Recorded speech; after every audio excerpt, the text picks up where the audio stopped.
میں نے دیکھا ہے چرچ میں پادری صاحب کی رویا الگ ہوتی ہے، مبشروں کی رویا الگ ہوتی ہے، ان کے جو لیڈرز ہوتے ہیں ان کی رویا الگ ہوتی ہے، ان کے چرچ کے جو ایلڈر ہوتے ہیں ان کی رویا الگ ہوتی ہے، کلیسیا کی رویا الگ ہوتی ہے، سب کی رویا الگ رویا ہے۔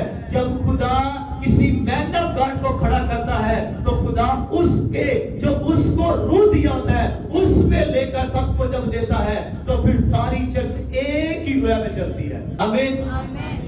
اب آپ کو دھیان سمجھنا ہے، خدا نے مرد خدا یعنی موسیٰ سے کہا کہ اپنے بیچ میں سے اپنی قوم میں سے ایسے بزرگوں کو کھڑا کر، ایسے سرداروں کو کھڑا کر اور ان کو لا کر کہاں پہ کھڑا کر؟ خیمہ اجتماع کے سامنے کھڑا کر، اور خدا کہتا ہے جو روح تجھ پر ہے۔ ہاللیلویہ، یہ خوبصورت بات ہے۔ ہم شروع سے سیکھتے ہیں کہ میں اس چرچ کا انجن ہوں، انجن والا ڈبہ ہوں اور باقی سارے اسی ٹرین کے پیچھے ڈبے ہیں، اور وہ سارے ایک ہی سپیڈ کے ساتھ جائیں گے۔ ہم ہاللیلویہ، ہم ایک ہی ٹرین ہیں، ہم سارے اکٹھے جائیں گے، جہاں میں پہنچوں گا آپ بھی اسی وقت پہنچیں گے۔ آمین۔ اور یہ چرچ ایک ہی لائن پہ چلے گی۔ آمین۔ ایک ہی اسٹیشن سے نکلیں گے، اسی چرچ سے نکلیں گے اور آسمان کی بادشاہ میں پہنچیں گے۔ آمین۔ آپ کو ادھر ادھر جانے نہیں دوں گا، آپ کو کسی صورت میں کسی حالت میں نرک نہیں جانے دیں گے۔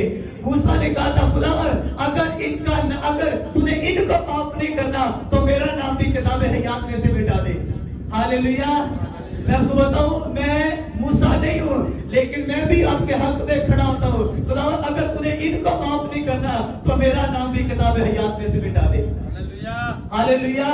میں موسیٰ نہیں ہوں، میں آپ کو بتاؤں میں موسیٰ نہیں ہوں، موسیٰ ایک نبی تھا، میں خدا کا بندہ ہوں، لیکن خدا کا بندہ ہوتے ہوئے، خدا کا خادم ہوتے ہوئے میں آج آپ کے بیچ میں سے ایسے لوگوں کے لیے میں پروفیٹکلی ریلیز کرتا ہوں، نبوتی طور پر ریلیز کرتا ہوں۔ آپ میں سے کچھ لوگ کھڑے ہونے والے ہیں۔ آمین۔ وہ صرف کھڑے نہیں ہوں گے بلکہ وہ مددگار کھڑے ہوں گے، لیکن خدا نے موسیٰ کو اس لیے مددگاروں کے لیے کہا تھا کہ موسیٰ اکیلا ان کا بوجھ اٹھا نہیں سکتا تھا۔ اب خدا چاہتا تھا کہ موسیٰ اکیلا نہیں، موسیٰ لوگوں کے انصاف کرتا تھا، اور انصاف کرتے کرتے صبح سے لے کر رات ہو جاتی تھی لیکن لوگوں کے انصاف کمپلیٹ نہیں ہوتے تھے۔ اب خدا چاہتا تھا کہ موسیٰ تو صرف ان لوگوں کا انصاف کیا کر، ان کیس کو حل کیا کر، ان مسئلوں کو حل کیا کر جو ان سے حل نہ ہو تو ان کو حل کیا کر۔ آمین۔ اب اگر آپ ایک ڈاکٹر ہیں تو آپ اس ڈاکٹر کو کلام سنا سکتے ہیں۔ آمین۔ میں ڈاکٹر نہیں ہوں، اگر آپ انجینئر ہیں تو آپ کے پاس بہت سارے انجینئر ہیں، آپ ان کو کلام سنا سکتے ہو۔ اگر آپ یونیورسٹی جاتے ہو تو میں یونیورسٹی نہیں جاتا، یونیورسٹی والوں اسٹوڈنٹ کو کون کلام سنے گا؟ آپ۔ اگر آپ کالج جاتے ہو، اگر آپ اسکول جاتے ہو، ان کو دعوت کون دے گا؟ آپ، میں نہیں دے سکتا۔ اگر آپ ایک بزنس مین ہو تو بزنس مین کو کلام کون سنا سکتا ہے؟ آپ، میں نہیں سنا سکتا، کیونکہ میں ایک پاسٹر ہوں۔ میں کلیسیا کو وزٹ کر سکتا ہوں، اور ایک ٹائم آئے گا کہ شاید ہو سکتا ہے کہ میں بہت سارے لوگوں کو وزٹ نہ کر پاؤں، شاید ہو سکتا ہے کہ جو صرف جس گھر میں شادی بیاہ ہو سکتا ہے کہ صرف میں اسی گھر میں جاؤں، باقی سارے کلیسیا کے لوگ شاید آپ میں سے، شاید بہنوں میں سے، شاید بھائیوں میں سے کون سے لوگ، کتنے لوگ اٹھنے والے ہیں۔ میں بتانا چاہتا ہوں کہ خدا اپنے روح کو اب مجھ تک نہیں بلکہ آپ تک ٹرانسفر کرنا چاہتا ہے۔ آج کا کلام آپ کے لیے چرچ پرسنلی خدا آپ ایک سے بات کرے کہ خدا تجھ کو لینا چاہتا ہے، اور میرے جو مجھ پہ خدا نے روح نازل کیا ہے اس میں سے خدا آپ کو دینا چاہتا ہے۔ آمین۔ اس کے پیچھے وجہ ہے کیوں خدا جو میرے اوپر ہوا ہے وہ آپ کو دینا چاہتا ہے، تاکہ ایک ہی ویژن، ایک ہی رویا، ایک ہی سائٹ پہ ساری چرچ چلے۔ آمین۔ یہ نہیں ہے کہ چرچ کے ایلڈر اس طرف جا رہے ہیں، چرچ کے مبشر اس طرف جا رہے ہیں، چرچ کے ورشپر اس طرف جا رہے ہیں اور پادری صاحب ادھر جا رہے ہیں۔ یہ تو چرچ تتر بتر ہو جائے گی، اس طرح تو چرچ ٹوٹ جائے گی۔ تو یہ ابلیس جو ہے نا وہ ایسا کرنا چاہتا ہے، ایسے لوگ اٹھیں گے جو آپ کو بھرمائیں گے، جو آپ کو پھسلانے کی کوشش کریں گے۔ نہیں، آپ کے پادری صاحب صحیح نہیں ہے۔ اگر آپ جن لوگوں کے ساتھ آپ کے ریلیشن شپ ہے، جن لوگوں کے ساتھ آپ کی دوستی ہے،